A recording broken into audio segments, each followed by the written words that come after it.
So mga tol, isang buwan na nga lang po mahigit, magaganap na ang laban ni Ryan Garcia versus Conor Ben sa T-Mobile Arena Las Vegas. Nakataya po sa laban na yan ang WBC welterweight world title ni Ryan Garcia. Mukhang seryoso si Conor Ben mga tol at gustong gusto talaga nito na maagaw ang titulo ni Ryan. Nagpakita po kasi si Conor Ben mga tol ng bato-bato niyang katawan habang nagtitraining. Isang buwan pa mahigit bago ang laban.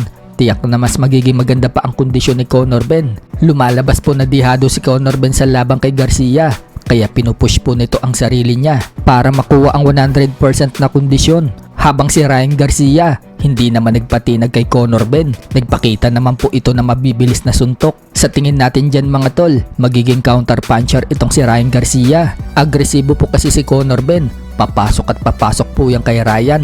At yan din po ang nakikita ni Ryan Garcia kay Conor Ben. Sinabi ni Ryan na susubukan daw siya ni Conor Ben na pasukin at saktan. Pero unaware daw si Conor Ben sa gagawin nito. Ani Garcia, sumugod lang daw si Ben sa kanya. Parang pinatay lang daw ni Conor Ben yung sarili niya kapag ginawa daw niya yan. So malamang mga tol na maghihintay talaga itong si Ryan Garcia ng pagkakataon na maibato niya ang counter niyang pamatay na left hook. Sa kabilang banda naman mga tol, batang boksingero, ginaya ang galawan ni former WBC featherweight world champion Mark Magsayo. Yung sidestep sabay bato ng left hook, kuwang-kuwa nga po ng bata mga tol yung estilo ni Magsayo na yan. At sa pool ang kalaban, nakita nga po yan ni Magsayo. At sa tuwa niya, shinare pa ni Magsayo sa kanyang FB. Matatandaan mga tol na isa po sa nadali ni Magsayo sa sidestep niya ay itong si Isaac Abilar. Tulog po itong si Abilar noong matamaan ng kaliwa ni Magsayo. Samantala, patuloy pa rin po ang pagtulong ni Magsayo sa mga batang boksingero.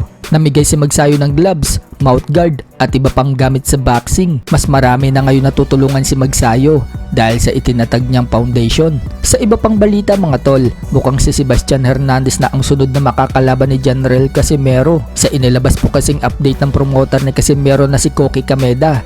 Napag-usapan nito ang laban ni Kyonosuke Kameda versus Sebastian Hernandez na magaganap na sa September 23 sa Japan. Pagbubunyag nga po ni Koki Kameda, lumapit daw itong si Sebastian Hernandez sa kanila at gusto daw makalaban ni Hernandez si General Casimero. Gusto daw kasing ipagiganti ni Hernandez ang kababayan niyang si Luis Neri na pinataob ni Casimero. Pero hindi muna binigay ni Koki Kameda si Casimero kay Hernandez. Sa halip, si Kyonosuke Kameda muna daw ang labanan ni Hernandez. Ang boksingerong tumalo kay Casimero. Buong akala daw ni Koki Kameda magiging mahirap daw na mapapayag itong si Hernandez na labanan si Kyonosuke Kameda, pero agad daw itong pumayag.